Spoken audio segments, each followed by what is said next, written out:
If you're anything like me, you may not have a making money problem, but you have a spending money problem. That's been my ongoing joke for the past year. Um, but today's episode is incredible, and we're bringing on another Elevate and Inspire speaker. And this is one you guys have never met, okay? So, Tess is a money confident coach. And this episode alone left me walking away with so many action items and ideas and ways that I can really step into this wealthy version of myself and make decisions from a place that are going to help me really build wealth over the years. And I was pleasantly surprised that I'm already doing things that are on the right track, but they're definitely adjustments that I'm really excited to make that I know Tess is going to help me with.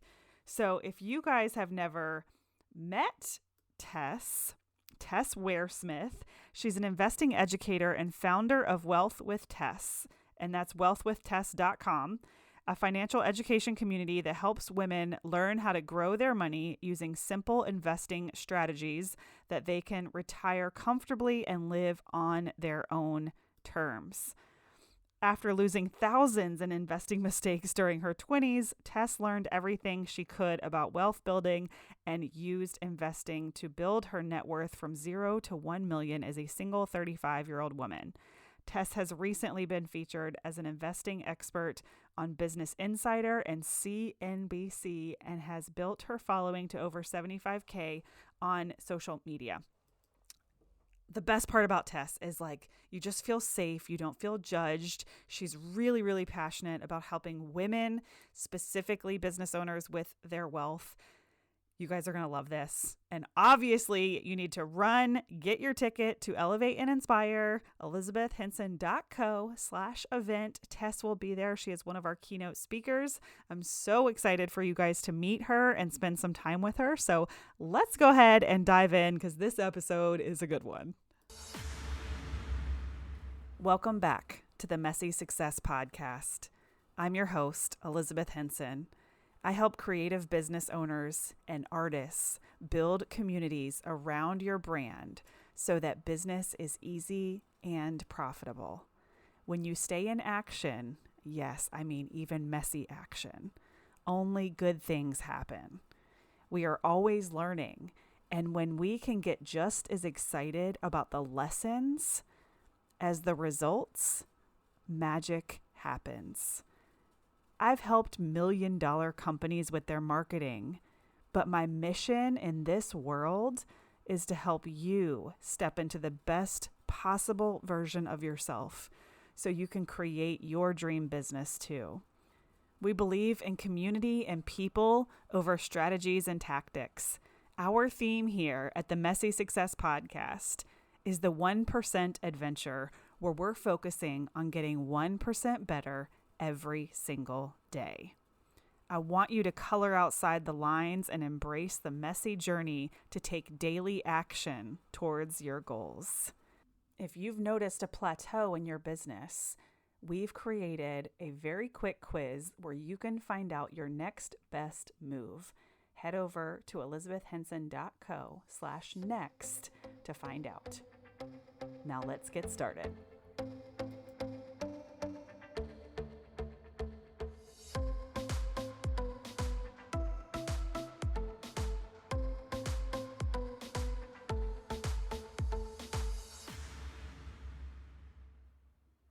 Hello, Tess. Oh my gosh, I'm so excited to have you here today. I have already introduced you to everyone. Everyone inside my program knows you're going to be a speaker at Elevate and Inspire. We're so excited. But there's going to be listeners that have no idea who you are. So tell us who you are and what you do. Thank you, Elizabeth. I'm thrilled to be here and excited that a mutual good friend of ours connected us. So very grateful to her. I'm a financial educator and I work with mostly women looking to build wealth using simple investing strategies.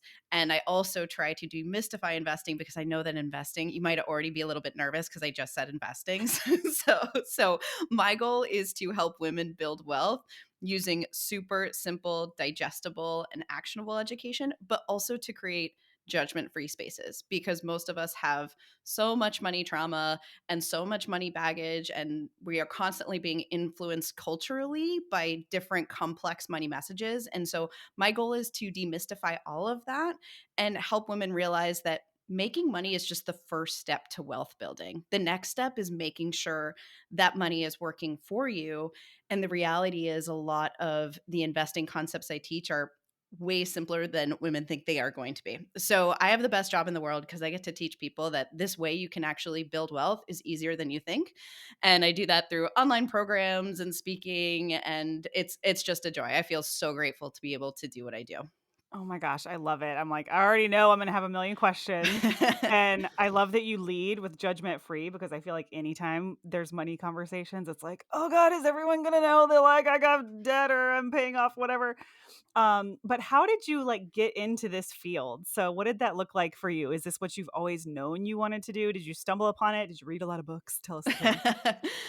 Absolutely not. I had no plan to start my own business even, and I studied corporate finance in college, but personal finance is a totally different animal, and it's way more psychological and emotional. And Mhm. so I worked in corporate for a long time. I worked in marketing, and I actually really liked my job. I worked for a great company. I was very grateful for that. But I did have the opportunity to start investing early in my life. I graduated and was able to get a job working on cruise ships, and this is actually relevant to money because I was able to save a lot of money when I worked on the cruise ships. I was a Yeah. aerial acrobat. So like I ran most random job ever, but it Wait, allowed you were me. an aerial acrobat? Yeah. Yeah. Yeah, like Cirque du Soleil, but like not quite as cool because it was on a cruise ship. What? Okay, that's cool. So that job allowed me to save a lot of money, and I knew I wanted to do something with it, but I thought I'm not smart enough, I don't have enough time, investing seems really complicated, so I'm just going to hire someone I know and give them my money. Mm. A few years later, I started to get more interested in making sure my money was working for me. And it was actually all started with a conversation I had with my mother. And we're sitting at Chili's, and she's telling me this heartbreaking story of how my father left when she was very young. So she had, two babies under three. And she was telling me the story about how she was so worried financially that she hired a dating service to help her find a good man that was financially secure. Oh, So this is wow. in the 90s, right? So this is not like Hinge. This is manila folders of dudes. And so she's telling me this story, and I'm so uncomfortable because I knew that this had happened, but I'm starting to put together the pieces, realizing that she was so nervous about money that she hired someone to help her find someone just to make sure she was going to be okay. And thankfully, he turned out to be a great guy. He has since passed. But that really made me uncomfortable. So that day I went home and I was determined to figure out what was going on with my money because I'm sitting there thinking, I have an IRA, I have an investing account with this financial advisor, and I have no idea what I'm paying in fees. I have no Mm. idea what I'm invested in.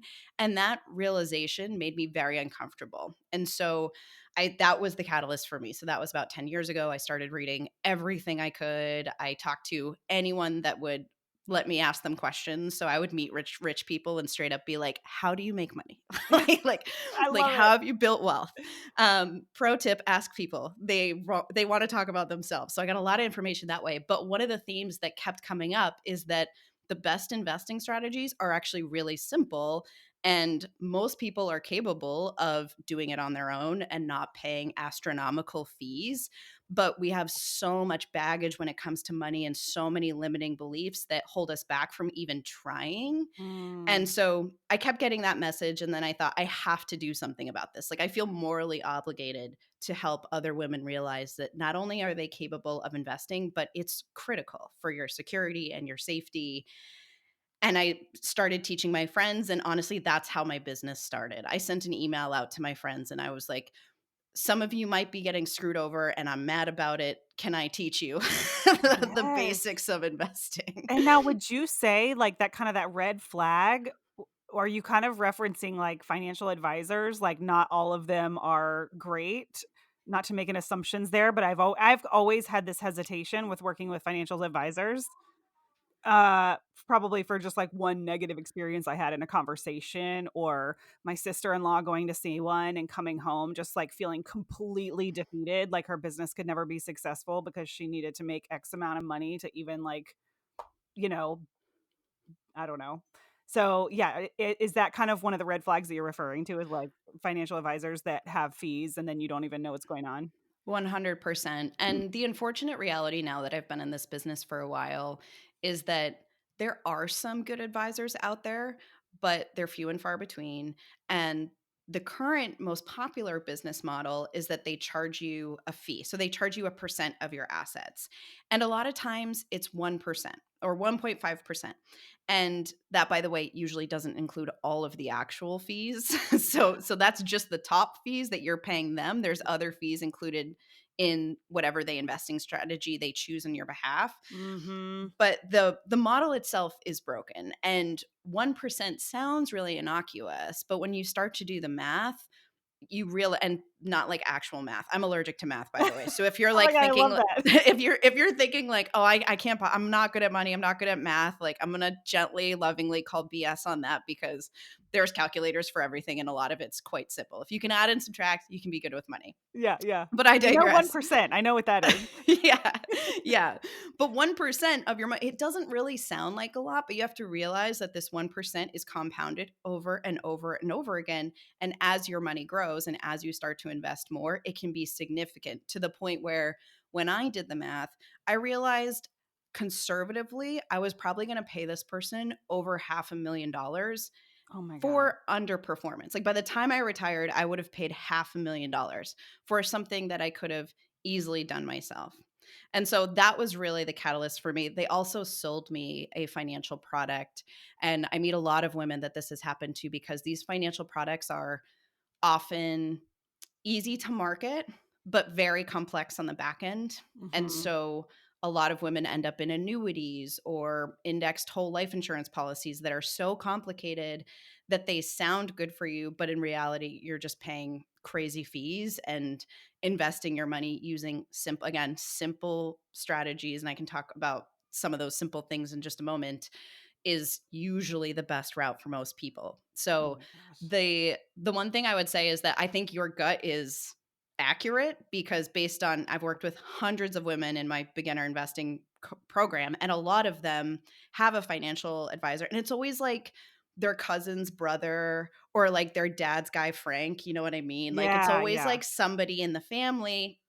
It's So been they around feel like it's forever. someone they can trust, and honestly, these financial advisors probably don't even really realize, like, Yeah. I don't wanna say that it's crummy, but, like, No. they They're don't not see the side of it that you've seen. 100%. I don't think even the person that was charging me so much for underperformance and sold me into this product, I don't think they are a bad person. I think the system itself is broken and they need to do that to provide for their family Yeah, in the it's industry corporate that they're America in. if you really think about it. I mean, they're Yeah. just graduating from college and getting a job like anybody else. Right. Yeah. Exactly. Exactly. So I think that the one thing I tell everybody is that regardless of whether you have a financial advisor or not, before you go out and hire someone, it is so important that you understand the basics of Mhm. investing and really Mhm. understand what they're charging you and how that can add up over time and do enough education where you can properly vet someone. And then honestly, what happens, Elizabeth, is when you get the education, then you're like, oh, wait, like there's better ways for me to do this by Yes. myself. Yes. But I think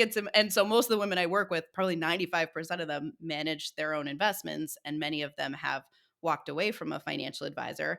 That doesn't mean you don't still hire help when you need it. And there's amazing platforms now where you can hire someone that's a fiduciary certified financial planner for like an hour and pay Mhm. them for their time when you need it versus paying someone on an ongoing basis. So that's another piece that I love to educate about is not just necessarily the investing piece itself, but all of the mindset stuff around that on the power of being educated in this, how it can transform how you think about it, how you prioritize it, and also the other ways that you can get help if you need it. Yeah, yeah. Oh my gosh, that makes so much sense. And I had one of those like little light bulb moments of like, oh my God, maybe I'm doing better than I think I am, or I know more than I think I do. Cause sometimes I shy away from, conversations around finances because I'm such a big picture person. My husband is like the details. But when I quit teaching and started my day job or started being an entrepreneur, we opened a Roth. And I mean, I put $50 a month away. Like that's it, like $50 a month. But like you said, it can be so simple. And I will never forget telling my CPA that. And I'm like embarrassed. I'm like, I have a Roth, but it's $50 a month. And he said, Elizabeth, you're doing more than 90% of the small business owners that I help, that I work with. And this is why, Tess, this is so important and so beautiful what you're doing, because there's so many entrepreneurs, especially women, that are not doing this at all. And while mine is small, it's better than nothing. Yeah, and I agree, that's amazing. One of the quotes I like a lot when it comes to money is shame dies in the light, and so I like to talk about how powerful small changes can be in your mindset and small changes that you can do with your money to get to a better place. And I love that you're $50 a month. That doesn't sound like a lot, but over time, it Yeah. will matter. It will be thousands and thousands of extra dollars in retirement because of compound interest. And the other important thing that I love, I think this is a great time to bust the myth that you need a lot of money to invest, Yes. because that's one thing that holds people back, and I hear that all the time. And the reality is people get rich because of investing. So you got to start somewhere. Yeah. And if it's $50 a month, most people can do $50 a month into something. Yes. And once you start doing that and you set it up on autopilot and you make it easy for yourself, it's an incredibly powerful mindset shift, because you're putting in the beginning bricks of incredible peace of mind in the future. And then once your business grows over time, you can always increase that number. You can do 100, 200, whatever, but you can never go back in time and put in what you wanted to a year ago, 2 years ago. So even if you're in debt, even if you only have like $20 a month to invest, I still think it's so important to open something like a Roth IRA, just an individual retirement account, and start investing in funds inside an account like that. It's truly life changing. So I agree with your CPA. I think that's amazing that you're Yeah. doing that I was already. it was like I sunk down in my chair and then he said that and I was like, "What?" Yeah, yeah, it's true. It's most people aren't doing anything, and that's because it's super scary, and there's so much mental baggage, and culturally we get mixed messages that it's so hard, so we don't even try. And so my goal is to help demystify it and to help be a catalyst for you learning just a little bit, even if it's just small changes over time. It can change your life. Yes, yes. And I love that you said you don't have to make a lot of money. In fact, like I recently read a book, um, and it's kind of like the anti Dave Ramsey. It's more like, no, you can actually invest even if you have some debt that you're working on. It can be an and, it doesn't have to be an either or. Cause I mean, I know I've fallen into that trap. So many people that I've talked to are like, oh, well, I can't invest until I get rid of my debt. And then it's like 5, 10, 15 years go by and they're saying they can't invest because they have this credit card debt. And it's like, I mean, most of America does have credit card debt. Wouldn't you rather be putting something aside? Yeah, What are your thoughts on like the 100%. this or that or this and that? I think it's always an Yeah. and with credit card debt, it is important to understand the reality of what's happening, right? So to break this down into, I think this is a good metaphor. So when you have credit card debt, if it's over 8%, which most credit card debt is, yes, it's something that you need to focus on, because yes, it will start to hemorrhage any growth you have if you are investing. However, and by the way, that's because the average return of the stock market is roughly 7 to 8% when you subtract for inflation. So that's why I said anything over 8%, you want to try to pay off, because it's kind of like running up an escalator, right? Yeah. That's Yeah. going fast. Like if you're trying to pay off debt and invest, but I still think it's very important, no matter how much debt you have, to open an investing account like a retirement account and start contributing on a regular basis. And the reason is because once you start doing that, you're going to create this mindset shift that I'm 99% sure is going to help you pay off that debt faster. Because Yeah. you're going to realize that there's this opportunity to build wealth and this thing is holding you back, and then it becomes much more motivating to be like, I need to take care of this credit card debt and make choices that align with my goal. And so, Yeah. one thing we didn't touch on yet that I think is super important to frame this conversation is one of the most important things you can do before you do any diving into investing anything is get really clear on what you want and what your goals are. And your only goal to start might be, I just want to make sure, in the words of one of my students that I talked to yesterday, I don't want to eat cat food when I'm 70. And I was like, all right, that's a very specific That goal. is super specific. That's a very, um, very specific fear. yeah, she's like, I want to have enough money to cover my food, to take little trips, to cut like, simple life, but I want to have enough money to live my simple life. That is a great goal because it's super tangible. And there's actually a way that you can calculate what that number looks like for you. And so once she had done that, then when you look at your debt and the opportunity of investing, it can reframe how you prioritize. And I'm with you. I'm not a fan of Dame Ramsey. It's a lot of shame and I'm not about that. I believe that everyone should enjoy your life to some degree. Like if you have debt, like go to yoga still. Yeah. Like go, go to therapy, whatever it is that you love, get your nails done. Yeah, don't Don't wait to, just like, take care of yourself on a physical level. yeah, just maybe don't do all the things and you have to pick and choose your Yeah. priorities. And so the goal setting and the clarity of what your values are going to help inform all your financial decisions. And so to circle back to answer your original question, like yes, I 100% agree that regardless of what kind of debt you have, learning to invest is not just financially powerful, but one of the most empowering things you can do for yourself in terms of taking care of yourself, protecting your peace, and also motivating you to do better in your business, right? It's exciting when you start to invest because you're like, oh, if I increase the revenue of my business, then maybe I can invest in this too. So I've seen pretty incredible mindset shifts from understanding the power of compound interest and simple investing. Yeah, yeah, I mean, and just the taking it off the top, right? Prioritize, you use that word prioritize a lot. Rather than waiting, right? That is, like, the worst thing that we can do is just wait. Like, wait until we're debt free. Wait until we're making more money because that $50 a month, like, my husband and I just, like, forget all about it. Like, it just Totally. automatically comes out. We don't even think about it. It's in our budget. It's just not a thing. Totally, 100%. And it is true. I think the biggest mistake that you can make with investing is not starting as soon as possible. And I have this conversation a lot because when I'm talking to people about getting into it, a lot of people feel like learning to invest is going to be this massive undertaking, like it's like getting a bachelor's degree or something. The reality is you can learn how to invest in super simple funds, basically like think variety pack of funds. Like you don't have to learn how to pick stocks, right? You can invest in a fund, which is basically just a vehicle that holds a bunch of different stocks at once. It's like if you needed to set up a bedroom. Like you have a house, you're trying to set up a bedroom, you need like a dresser and a bedroom and a lamp and a side table and the decor, whatever. Instead of doing all that, you can just go to IKEA and be like, I want this whole bedroom set and I just want to be done with it. Yeah. Like there are ways to invest that are just like that, where you can get all the stocks you need, all the bonds you need. You don't have to be an expert, or you don't need a Wall Street guy named Chad or like crazy spreadsheets, just like simple stuff like that. And you can learn to do that in like an hour a week for a couple weeks. You Yeah, could and learn. I love that you mentioned too earlier, like paying someone for an hour of their time instead of that like ongoing fee out of your wealth, right? It's Yeah. like you Yeah. can Or literally like, pay them for their time, which I would rather do anyway. I'd rather sit down and pay someone for an hour than join their membership.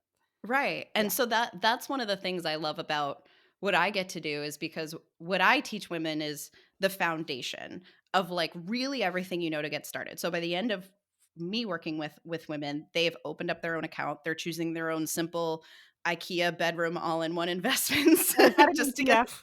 Would Huh? would an ETF be an IKEA all in It's an one? example. Okay, Yeah. okay. Yeah. So index funds, exchange traded funds like ETFs that you're mentioning, even what's called a target date fund, all Okay. of those are examples of investments that hold hundreds or thousands of stocks at once. So you don't need to pick the next Tesla or Meta or anything Yeah, like that, right? yeah. So that's by the end of working with women, that's what they have sorted, and that takes weeks. That's not like that hard to do, but it feels like it's going to take years and so much time and effort. And so the value of getting that basic knowledge is that one, then you can protect yourself. You're already starting to invest. And if you do need help, you can have an intelligent conversation with somebody and not feel like you don't know what to ask. Like Yeah. that's like the value. Like you're not going to be an expert in everything you need to know about investing after 4 weeks for sure. Yeah. But you'll have enough knowledge to be able to figure out what you need to find out, and all that information is available. Yeah. Yeah. I feel like I'm somewhere in that line of like, I don't know enough to like speak to it with confidence, right? I'm always like, always lead with like a lot of questions on investing and things like that. But I think sometimes I know more than I think I do. But there's that area of like, oh, I'm just not comfortable. But it would be nice to have that 10 out of 10 comfortability or confidence bringing to the table when I talk about it. Yeah, Yeah. 100%. And honestly, I mean, it sounds like you're doing great already. Like you're doing the right things. A little bit more knowledge here and there will just make you feel more confident with what you're already doing, which is great. But yeah, it's so important to get started so soon. And I think getting over that hurdle of thinking that it's going to be such a wild undertaking is so important because life's never going to stop for us. I Yeah. I just spoke to this lovely woman. I don't want to call her out, but this is a good example of so she was telling me yesterday she's making some money in her business. She's pregnant. She's super excited. Her and her husband, like they have a lot going on. And she was like, oh, I really want to learn how to invest. I want to join your beginner investing program, but I just don't feel like I have the time to do it now. And very gently I said, "Look, I get that. Like you for sure have a lot going on. I haven't been pregnant. I can't imagine what that's like. I imagine I would eat a lot of bacon, be a little bit miserable. Like I can't imagine. But what I can say is when that ends, then you're going to have a baby. And then you're going to have a toddler.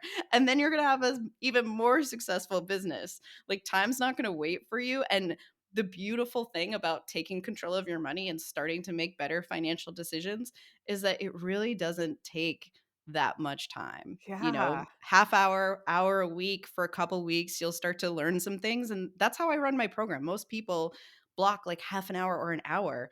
And within 3 or 4 weeks, they've opened their accounts. They're doing exactly what you're doing. They're not like super confident. And then, they hang out in the community, ask questions, and then over time become more confident.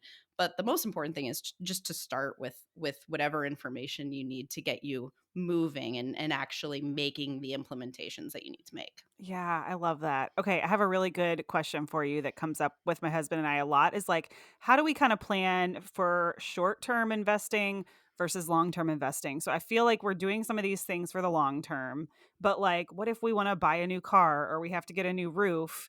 Like, I started a high yield savings account because I heard that's a good way to like kind of put some money. Do you see my hesitation? You're I'm like, what you're do you think? crushing it. Yeah, I You're probably started a like, high oh, yield, good, say you it got it. again, but with confidence. Yeah. But, it's like where we struggle is like, okay, we're going to need like $7,000 for a new fence or a new roof or a car down payment or whatever. What are the strategies to like kind of separating like a long-term project versus a short-term project? So the first thing that's important to circle back to what I mentioned before is clear on the goals and priorities and also the timelines. So you're already starting to do that, right? You're getting clear on like, in this many years we'll need to buy a new car, in this many years we'll need to replace the roof. And the way I think about this is actually pretty data backed. So I'm going to give you a little bit of numbers here. Please don't leave. I'll do it. I'll make it easy. So when I teach women how to invest, we talk about the average return in the stock market. The stock market on average returns, I use 7 to 8% because that subtracts for inflation. So let's say 7 to 8% if you're investing in a bunch of different stocks that give you the average return.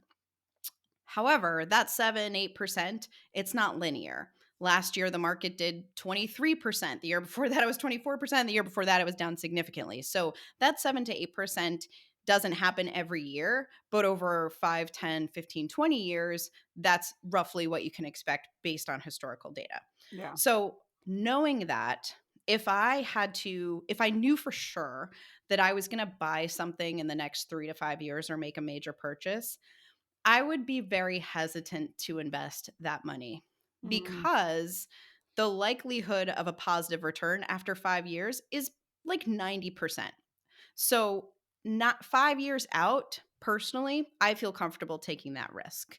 And so I would invest money, if I didn't need it in the next 5 years. If I needed it in the next 3 to 5 years, that's a little bit of a toss up because Mhm. you can invest your money and then if the stock market comes down, which is totally normal, that's how the stock market works. It works in cycles, expansions and troughs and all these like nerdy words, but basically it goes up and it goes down sometimes, Yeah, right? yeah. And it's not easy to Kinda like predict. business. I Yeah, always tell people yeah. business is like the stock market. Ding, ding, ding. Exactly, or, like, anytime you've ever tried to learn yeah, business is a perfect example, right? You, like, do a launch, and then it doesn't go so well, and then you fix some things, and then it goes better, Yeah. and, like, that's We just that's wanna very trend s upwards. It's okay. Yeah, It's okay to have the exactly. valleys, but we wanna trend upwards. Exactly, like, you don't wanna look at your if your business revenue is down and last month it was higher, you wanna look at the last year or 2 years to Yeah. see how it's trending, right? And the stock market is the same way. So, back to your question, if you need money in the next few years, I personally wouldn't invest it. I think a high yield savings account is a great place for it, a second example of how you're crushing it. And then, if you want to invest beyond that, ideally you're investing a little bit longer term so that you can manage the fluctuations. Or if the market is down, and this happened to me, I had enough money in there that I was thinking about making a purchase and I kind of pushed it off for a little bit because it wasn't necessary for me to make it at that time. So I would also think about the priority, like a roof, like that's not something you want to put off, Yeah. right? If you need a new roof, you need to make sure that you can pay for that roof. Yeah. Okay, cool. So someone who's good at this, you do sometimes pull money out of the market because I feel like I kind of have this stigma of like once it's in, it doesn't come out and you just like take it out when you're 80 or you die with it in there, It's like so you do actually have a strategy where like if you want to buy like make a big purchase, you do trust that money that you put in the market 10 years ago or whatever. Like you'll pull it out. Yeah, yeah, for sure. Usually it's for other investing Yeah. things. Yeah, yeah, yeah. But yeah, I think again it depends on your goals and priorities. Like I could see a scenario where I pull out a chunk in 5 or 10 years to take an epic trip or Yeah. something like that.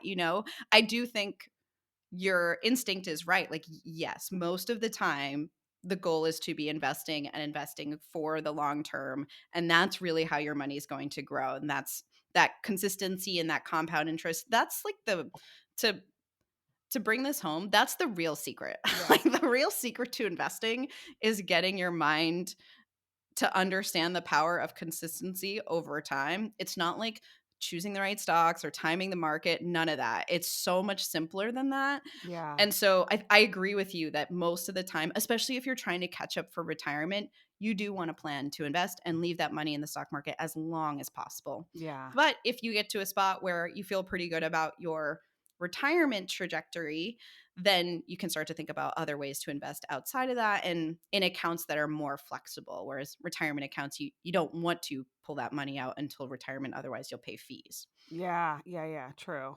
Okay, what are your thoughts on real estate? I know I have this dream. We have 3 kids and I have this dream of like, let's just have 3 properties, right? And I don't want to be like this big time real estate investor or anything like that, but owning one home like could essentially put them through college or be their retirement one day. What are your thoughts on real estate? So I do invest in real estate. I have 3 properties, and I invest in also real estate syndications, which are basically when groups of people get together to invest in a larger property. Oh, I think I've heard about that. Okay. Mhm. So real estate for me has been fantastic and illuminating and very, very lucrative. Mhm. I will say that I say that all with a huge honest caveat in that I started investing in real estate 10, 12 years ago. And the real estate market over the last 10 years has been phenomenal in ways that likely won't happen again. Yeah, yeah. So That's when we I got our share, house. We were in that same yeah, we bought this house, I guess, 12 years ago, and we're yeah, in really good shape on our first home. But yeah, buying a right, second one feels really hard. right. So I share this with your audience or if you're listening to this, just so that if you do go down the real estate path, it doesn't mean that it's not a great way to build wealth over time. It is going to be different than it's been over the last decade. And so if you're listening to anyone, just like keep that in mind, make sure you have that context. I still think it can be a great way to build wealth, but it's not passive, at least Mhm. not in the beginning. Mhm. So investing in the stock market, choosing those IKEA all-in-one bedroom funds, that's stuff that you can learn to do quickly. You can implement it in weeks. Real estate investing takes a little bit more time than that. It's not necessarily hard, but it is a side hustle while you're trying to find a property. And so I think that one of the things I've seen online that I don't like is people talking about real estate like it's passive. It can be passive once you've had your property for a while and you have your team set up to manage it. It's in good shape, you don't have a lot of repairs, etc. But the process of finding the right property is certainly not passive. And the making sure the numbers work and understanding everything that's included. Again, it's not rocket science, Yeah. but it's so much more than does the rent pass the mortgage? Like, great, I'll buy it. And a lot of people have done that and they've been burned pretty bad because there's a lot of other expenses. There's taxes, there's insurance, future repairs like your roof or whatever, maintenance, vacancies. And so Mm. thankfully, again, if you're allergic to math, there's calculators for all of this stuff. This stuff. But so I don't want to discourage anyone from going into real estate, but I would look at it as a side hustle that requires your full attention to be Mm. successful. And I also love what you said, just a couple properties. I do also think that some people don't even approach real estate because you see these like real estate bros online that are like, I have like 400 units or Yes, yes. whatever. like I have five. So I have two multifamilies and a single family. And those have completely changed my life. Yeah. Completely changed my life. And I bought them over, I think, about a 8 or 9 year period. I wasn't like buying real estate every year or every month. It was a slow burn over time. And so I do think that it can be incredibly powerful. I wouldn't rush it. I would get the education you need to be successful. But it's definitely different. And the last thing I'll say is another thing I think a lot of us do, and I certainly do this myself, is when we're trying to build on something, we're always looking for the next step. Mhm. And so if you start investing in the stock market and you've got that down, maybe you realize you actually are on track for retirement. Then we feel like, okay, like the next thing we have to do is invest in real estate because that's like the way it works. And the Yeah. reality is, it could make a lot of sense for you, or you could be fine without it. You don't have to do that. So I think I would also like to offer a permission slip to figure out what your goals are and how you can meet them. And real estate might be the answer, and it also might not be. And that's totally fine too. Yeah, okay. So what I'm kinda hearing, and I'm using ETF because that's the only one I understand, but the IKEA bedroom, right? Can those be honestly, like, just as lucrative over the span of 15 or 30 years as, like a small two-bedroom home or something? It depends who you ask. So, and it depends on the investment itself. Yeah. It's very hard to compare them because the stock market's a little bit easier. You can see returns over time. With real estate, the actual return of the property is more like 3 to 5% over time. But the benefit of real estate includes cash flow and tax savings. And so it's very hard to compare just generally, like, is real estate better or stock market investing better, especially because there's so many different ways to invest in real estate. Markets are different. Yeah. So it's really, really hard to compare them. So It's like I think, literally not even apples and oranges, it's like apples and pizza. yes, exactly. Yeah, well said. I'm going to Okay, use okay. that. Yeah, it's really hard. I've seen so many YouTube videos try to break this down and be like, I compared my stock market to like real estate. And I can tell you, even within my own 5 unit portfolio, one of my properties blew the stock market away. The other one probably not. Yeah. So it's not easy to say, Yeah. Yeah. and it's gonna depend on the time period too in which you're measuring. So, I do think if it makes sense for you, especially if you live in a market where, there's the potential opportunity, it's also important to think long term too about these things. So, it's definitely less flexible, right? It's less liquid, and legislation can change stuff, so Yeah. there are some risks like that. So again, I don't wanna discourage anyone. I think it's an awesome way to build wealth, but it is certainly more work. Like you want to make sure the market's good, or is there a Starbucks nearby? That's a pro tip. Like if there's a Mhm. Starbucks, if they put in a new Starbucks, Starbucks does their research. Like they probably are betting on this area. so, Yeah. so Oh, that's interesting. Good to know. That's yeah, a fun tip. yeah. So it's like little stuff like that that Yeah. is really important. So it just takes time. Yeah. Like a Starbucks, not a Big Lots. Yes. Yes. And like a recent Starbucks, Yeah. right? Like Oh my gosh, that's so fascinating. I love it.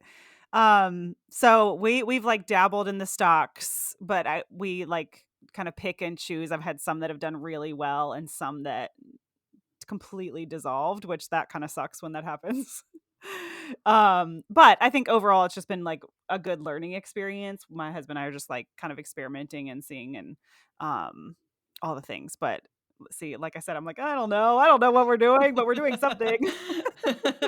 Yeah, I mean, that sounds about right for Yeah. stocks. Even I did all the research, Yeah. and I still have some that did well and some that did not, which is why I prefer the all-in-one investments. Yeah. Most Yeah. of my portfolio is I'll show people exactly what I invest in. It's very simple Yeah. because the reality is the challenge to pick individual stock winners is so tough. If Yeah. people could do it, then everyone would be doing it and a lot more people would be wealthy. It's really hard to do, even professionals. And you can see that when you start to dive into the personal finance world and see even like the bank predictions of what people think this stock is going to do or the stock market is going to do this year. They're always wrong. Yeah. Not because these people aren't incredibly smart or educated, just because it's impossible to know what's going to happen in the future. Yeah, you can't predict it completely. So when you probably this is probably my last like deep question. When you say being on track for retirement, do you in your program and all the work that you do kind of have like a formula or a way for people to see if they're on track for retirement? Because I think that's what kind of like scared my sister-in-law when she went to see the financial advisor of like, you are so far off track. You're never even going to hit the destination, right? Yes, yes. So I do have a tool for that, and I have a free tool for that to help Okay. you calculate that on your own. So I'm happy to drop that link to you and share it in the show notes. Yes, And absolutely. so what I've created is what's called a financial independence calculator, and it will walk you through the process of figuring out roughly what you would guess your monthly or yearly expenses would be in retirement. I know that's very difficult to do, but this is just to ballpark, right? Yeah, yeah. So once you have that, you can actually it's as simple as honestly estimating your annual expenses and multiplying that number by 25, Mhm. and that will give you a ballpark of how much money you need to have in retirement to withdraw and not run out of money. And so in the mini course I have on this, the financial independence mini course, I walk you through that. And don't worry, there's calculators for Yeah, everything. I like, okay, I'll need my hand held through that. Yeah, calculators and videos to walk you through this. Yeah, And it is, I would say, most people's reaction to this is a combination of hopeful and nervous at the same yeah, time. And I think what's important to remember and to avoid the situation that your sister felt like is the reality is the worst thing that happens if you take this information and say, I'm going to do my best to invest what I can to get there. yeah, The worst thing that happens is you have more money than you would have if you did nothing, right? Right? exactly, That's the yes, worst case scenario. yes, So I try to remind people of that. Some people look at that calculator and they go, oh, it's way less than I thought. Like, I'm doing great. Other people get a little bit nervous. But then again, that's where that education meets mindset is so valuable, because once you realize how powerful 50, $100, $200 a month invested over time can really be, yeah, those numbers don't seem as big anymore. yeah, yeah, and that, like you said, knowledge is power, and I'm just thinking about, how I've really overcome this mindset or way of being of, like, chasing something. I'm more like, "Okay, all my needs are met, everything's fine." But in this future retirement financial realm, I do feel like it's like an unknown abyss of, like, I don't know if we're gonna be fine or not, and I think that's an opportunity where knowledge is power. And if I know, okay, if I'm putting away X amount every month, according to this formula, it's going to be fine, and a heck of a lot more fine if then I'm just winging it. 100%. Yeah. Winging it is the worst strategy. Winging it is the worst It's strategy. only better than doing nothing. Yes. Yeah, actually, yes, that's true. Doing nothing is the worst strategy. I take that back. Doing nothing is the worst strategy. Winging it is the second worst Yeah, strategy. unless it's And like I reckless winging it, right? Like, let's not put our money into Tesla or Amazon right now or anything like that. Right, Yeah. right.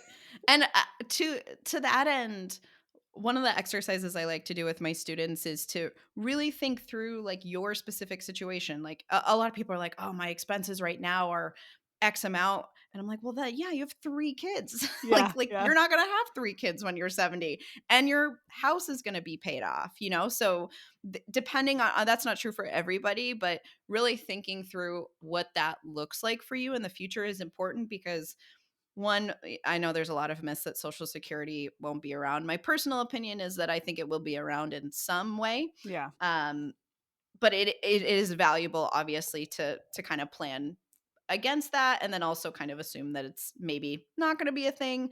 But either way, there's usually more going on than just your current expenses and having to live that lifestyle and the expense of that lifestyle in the future. And so yeah. thinking through those details of what it actually looks like is really important. Yeah, that totally crossed my mind of like, we have 3 kids now, but we will not be paying Yeah. for them, by Right. the time we retire. So that does Right. make it feel a little better.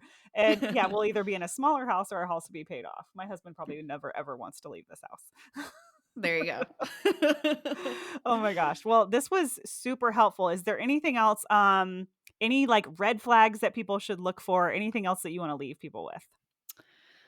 I would just love to leave people with the only person that's going to ensure your financial security and independence is you. Yeah. Nobody else is going to come do that for you. And as scary as it feels to start to take steps and to maybe like look at that bank account and to start learning a little bit, it's so critical that you do that because if you wait, and I've seen this with all my students, not all, many, if you wait, usually what happens is something bad happens. Like Mhm. you lose someone, or there's a health scare, or a career pivot.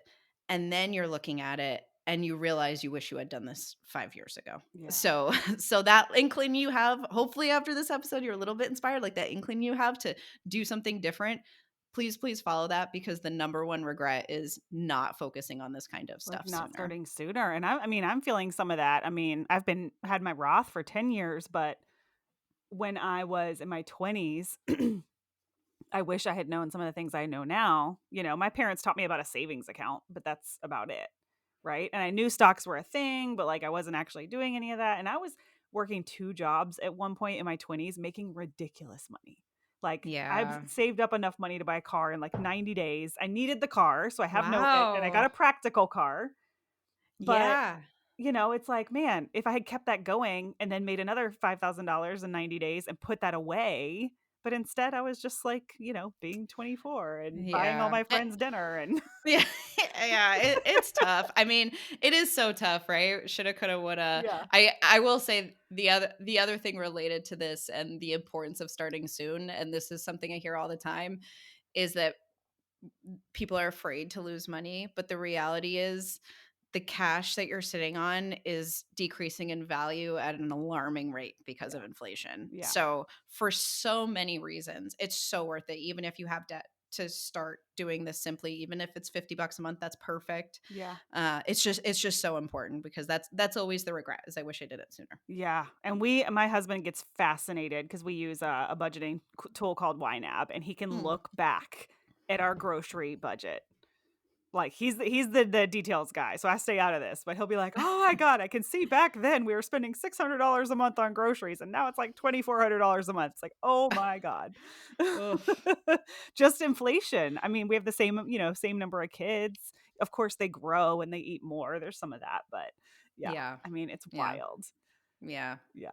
Oh my gosh. Okay, well, thank you so much. I'm so excited to have you in person at Elevate and Inspire, and, um let me just will you be open at Elevate and Inspire to possibly some kind of challenge where people can take an action with you while they're there and then leave, 100%. like, having actually taken a step in this? 100%. Okay. I am always trying to get people to take a next step doing something. So, yes, that sounds amazing. Let's do it. Okay. We love, like, homework and making them do things. I was debating on whether I wanted to ask you that on air, but I was Oh, like, for "No, I'm gonna follow sure. my gut." Well, I have some homework right now already. Yes, let's do it. Let's do it. So the first piece of homework is I want you to go to wealthwithtest.com Okay. slash founders. Okay. And that's going to give you a free mini course on investing 101 for people that are business owners or have self-employment income. So it's free. It's going to teach you a little bit. And so that's the first step you need to take is to grab the access to that mini course. And that's going to show you some of the possibilities of investing. And it's super chill. It's easy. So wealthwithtest.com slash founders. That's one of the best free guides I have. And so that's the homework. If Awesome. you're interested in this and you want somewhere to start, that's where I would start. Yes, I will be running. And we'll put that in the show notes as well. And then how can people find you? Do you have a favorite platform or what's your, tell us the things. Most active on Instagram Okay. at Wealth with Tess. So follow me there. I share tons of free info and hopefully some inspiration. And I'd love to meet you. So shoot me a message. I'm always on and happy to chat. Yes, I love it. We always encourage our listeners to go say hi on the gram and all the things. Thank you so much for being here. I can't wait to see you in April. This was so helpful. I'm going to be like running over to tell Mark all the things. And yeah, I'm going to be digging in. I'm going to dig into the free mini course. Amazing. Thank you so much. Yes, thanks for coming. So, a little update. I have already flew through the mini course and I'm just waiting for the email with Tessa's program because I'm like, I am so in. This is so good, you guys. So, just a reminder, you can find Tess on Instagram at Wealth with Tess on Instagram. And you can grab that free mini course if you go to moneyconfidentclub.com/founders. And we will put this all in the show notes for you. You can always go to elizabethhenson.co and then click on podcast to find all of our recent episodes and all of the show notes and all that good stuff. And then Tess will be at Elevate and Inspire, and you can come meet her and hear her share even more knowledge with the entire audience. We cannot wait. So make sure you get your ticket at elizabethhenson.co/event. If you loved this episode, you know the drill. Share it with a friend. Leave us a review. That truly means the world to us. This podcast is such a big piece of my heart and one of my favorite parts of running my business. And it always is good to know that people are listening and getting something out of it. Thank you guys so much for being here, and we'll see you soon.